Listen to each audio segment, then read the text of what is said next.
Évacuer les Canadiens coincés dans un Soudan secoué par de violents affrontements, appuyer l'Ukraine dans sa lutte contre la Russie, calmer les tensions en Haïti. Quand une crise survient dans le monde, les regards ici se tournent vers Mélanie Joly, la ministre des Affaires étrangères, celle qui a le mandat de défendre la perspective et les intérêts canadiens sur les tribunes internationales. A-t-elle réussi à imposer la voix du Canada dans le monde? J'ai rencontré la ministre Joly au quartier général des Affaires étrangères à Ottawa. Mélanie Joly, bonjour. Bonjour. Bon, commençons par parler du Soudan. On a évacué des Canadiens là-bas. Vous les voyez durer combien de temps, ces évacuations-là? Bien, en fait, jusqu'à temps que ce soit possible pour nous et nos forces armées de sortir des Canadiens. De plus en plus, on voit qu'on est en mesure justement d'en sortir. On a participé à un effort international depuis le jour 1 de la crise. Donc, on a été capable de travailler avec la France, avec l'Allemagne, avec le Royaume-Uni pour sortir plusieurs des Canadiens qui étaient déjà là. Et là, on a été capable aussi de faire atterrir de nos avions. Et donc, présentement, chaque personne qui est au Soudan et qui a un problème et qui lève la main, on est en contact avec cette personne-là. Et le but, c'est qu'ils puissent dans le fond, transportés à un endroit à l'extérieur du Soudan qui est sécuritaire. Il y a des gens qui ont dit pourquoi ça a pris tant de temps. Il y avait des avions d'autres pays qui étaient là à Khartoum, qui ramassaient des gens, des Canadiens qui sont montés à bord de ces appareils-là. Les nôtres étaient stationnés à Djibouti, puis on nous disait c'est difficile, ça nous prend de la place à l'aéroport. Pourquoi ça n'a pas été organisé plus rapidement? Bien, premièrement, on n'a pas perdu de temps parce que dès le jour 1, on a commencé à sortir des gens. Le premier pays... Pas sur nos avions, par contre. C'est en l'espace de 3 jours qu'on a envoyé des avions, donc je pense vraiment pas qu'on a perdu de temps. On a 200 soldats qui sont allés pour aussi aider les forces britanniques à sécuriser l'aéroport. Et puis, on va continuer. Un autre pays dont on parle beaucoup, dont vous parlez beaucoup, c'est Haïti, où la situation ne s'améliore pas. Non. Et la semaine dernière, il y a des citoyens qui ont pris sur eux de capturer des gens qui étaient sous le contrôle de la police nationale haïtienne, de les lyncher essentiellement sur la place publique. Vous misez sur la police nationale haïtienne depuis le début. Comment ça se fait? Qu'est-ce qui ne fonctionne pas? Bien, encore une fois, la situation en Haïti s'est détériorée encore plus. Le nombre de meurtres a augmenté, le nombre de kidnappings a augmenté.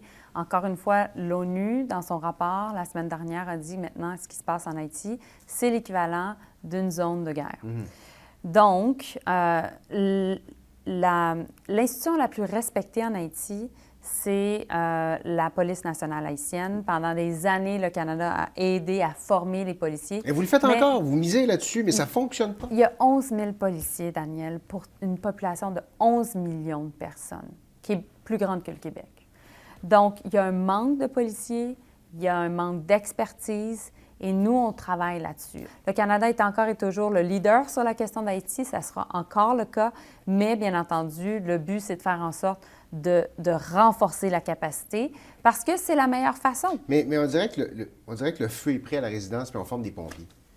Bien, je pense qu'on doit certainement renforcer la police nationale haïtienne. Je pense que c'est important aussi que l'ONU travaille à trouver des solutions. Nous, on va être là pour aider l'ONU. C'est quoi ça? C'est quoi des solutions? Le problème avec l'ONU présentement, c'est que le Conseil de sécurité est paralysé parce que la Chine et particulièrement la Russie le bloquent toute forme de travail qui peut être fait via le Conseil de sécurité. Alors, notre objectif, c'est de continuer à travailler avec plusieurs partenaires de la région pour trouver une solution politique. Et bien entendu, participer aux efforts de l'ONU pour justement en arriver à une solution. Est-ce que ce pays-là peut retrouver une stabilité sans intervention extérieure? Militaire ou paramilitaire ou d'une intervention dirigée par l'ONU, dirigée par un autre pays? Est-ce qu'on peut retrouver un semblant de stabilité sans ça? Mais ce pays-là a besoin d'aide au niveau sécuritaire. Puis, on ne peut pas faire en sorte de refaire encore et toujours la même solution, c'est-à-dire une intervention de la part de l'ONU et puis après quitter. Ça ne fonctionne pas. Donc, notre objectif, c'est de renforcer les capacités et de trouver des solutions pareilles pour les Haïtiens. C'est pour ça qu'on prend une approche du renforcement de la police nationale haïtienne. Parlant de l'ONU, oui. C'est la Russie qui préside le Conseil de sécurité, qui a présidé 2 réunions cette semaine, qui a tenu un discours évidemment, qui va un peu à l'encontre de tout ce qui a été dit par rapport à l'Ukraine, par rapport à la position russe. Quand vous regardez ça, vous, de l'extérieur, ça vous dit quoi sur l'ONU? C'est sûr que quand on regarde Sergueï Lavrov qui va au Conseil de sécurité et qui nous ment en plein visage, je ne sais pas comment Sergueï Lavrov arrive à se regarder dans le miroir. Mais une chose est sûre, c'est que la Russie essaie de déchirer le papier sur lequel les règles de la Charte des Nations unies sont écrites. C'est un problème. À partir du moment où la Russie a décidé d'envahir l'Ukraine, ils ont été en totale violation de la Charte des Nations unies. Et nous, bien, il faut faire en sorte de les rendre imputables. Est-ce que ça complique les choses quand vous entendez pareil discours mené en plein centre-ville de New York à l'ONU et que l'ensemble de la communauté internationale voit les choses d'une autre façon en Ukraine? Bien, je pense que c'est bien que l'ensemble de la communauté internationale se rallie à la question de la protection du territoire et de la souveraineté de l'Ukraine. Je pense que c'est important. Maintenant, il y a beaucoup de pays dans le monde qui veulent que certaines règles qui nous dirigent depuis 75 ans, qui ont assuré notre stabilité, que ces règles-là soient modifiées parce que ce sont des pays qui sont des régimes plus autoritaires, puis qui veulent faire en sorte d'avoir leur propre sphère d'influence et leur propre contrôle, peu importe les Nations unies. Nous, ça, on ne va jamais l'accepter. On parlait de la Chine, la Chine, la Russie, etc. Puis, il y a plusieurs pays qui sont dans une situation très difficile, qui font face à une crise de la dette dans leur propre pays à cause de la pandémie, à cause, dans le fond, des impacts des changements climatiques. Donc, ça fait en sorte qu'eux, ils croient dans les Nations unies, mais ils veulent aussi plus d'aide. Puis, ils nous regardent, nous, pays de G7, pour qu'on en fasse plus. Et une des grandes discussions qui a lieu présentement au niveau international, c'est la réforme du financement, dans le fond, de la Banque mondiale, du système financier international pour les aider à être capables de gérer leur crise de la dette. Parce que quand vous ne le faites pas, ce vide-là, il est occupé par la Chine, la Russie, c'est ça? Exactement. Parce que présentement, il y a une guerre d'influence. Certainement en Afrique, certainement en Amérique latine, certainement aussi en Asie. Et nous, notre rôle, c'est d'être ce pays qui tend la main pour aider, qui est capable d'amener les préoccupations de plusieurs pays et de leur offrir la plateforme nécessaire pour exprimer ce point de vue-là. Ça fait 1 an et demi que vous êtes la chef de la diplomatie canadienne, c'est comme ça qu'on l'appelle. Vous êtes la 5e ministre de votre gouvernement. Depuis l'arrivée au pouvoir des libéraux en 2015. Il y avait beaucoup de critiques à l'égard de la politique des affaires étrangères du gouvernement. Vous aviez entamé une révision l'année dernière. Elle est où, cette révision? Ça va bien.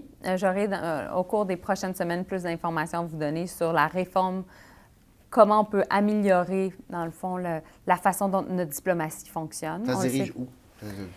Bien, en fait, on reconnaît qu'il y a certainement des enjeux, mais en même temps que c'est nécessaire de s'adapter à la réalité d'aujourd'hui, qui est essentiellement que les crises sont plus fréquentes, qu'il y a une croissance de l'instabilité, que aussi le Canada doit être présent dans les organisations internationales pour défendre notre point de vue et défendre le point de vue de nos alliés, parce que certainement, la Russie, la Chine sont là pour tenter de modifier et parfois d'aller en contradiction avec les règles du jeu qui sont en place. Mais ça se traduit comment, concrètement? Donnez-moi un exemple de quelque chose que pourrait faire le Canada qui vous amènerait dans cette direction-là. Bien, je pense qu'on a annoncé au mois de juin dernier qu'on ouvrait 8 nouvelles ambassades dans le monde. Ça, c'est un exemple de réengagement. Donc, une plus grosse présence sur le terrain. Plus grande présence sur le terrain. Donc, on ouvre au Rwanda. On va avoir un siège aussi à l'Union africaine d'observateurs, une nouvelle ambassade en Lituanie, une nouvelle ambassade en Estonie, une nouvelle ambassade en Arménie, une nouvelle ambassade en Slovaquie. Et essentiellement, on voit que c'est en Afrique et aussi proche de la Russie, dans le fond, dans les pays qui sont voisins. En même temps, je suis arrivée avec une stratégie Indo-Pacifique qui est la plus grande stratégie en 30 ans parce que c'est là où l'avenir de la planète se décide. Et tout ce qui va se passer en Indo-Pacifique, en Asie, va avoir un impact chez nous à la maison. Petite question un peu plus politique en terminant. Oui. M. Trudeau a déjà dit qu'il serait là au prochain scrutin, mais à chaque fois qu'on parle de la succession de M. Trudeau, votre nom rebondit dans la pile. Pourquoi? Bien, moi, j'ai toujours été très loyale à M. Trudeau. C'est lui qui m'a amenée en politique fédérale. Puis je pense qu'il fait un très bon boulot. Il a toute ma confiance et tout mon appui. Et puis du reste, on verra qu'est-ce que la vie me réserve. J'aimerais bien être maman, j'en ai souvent parlé. On verra.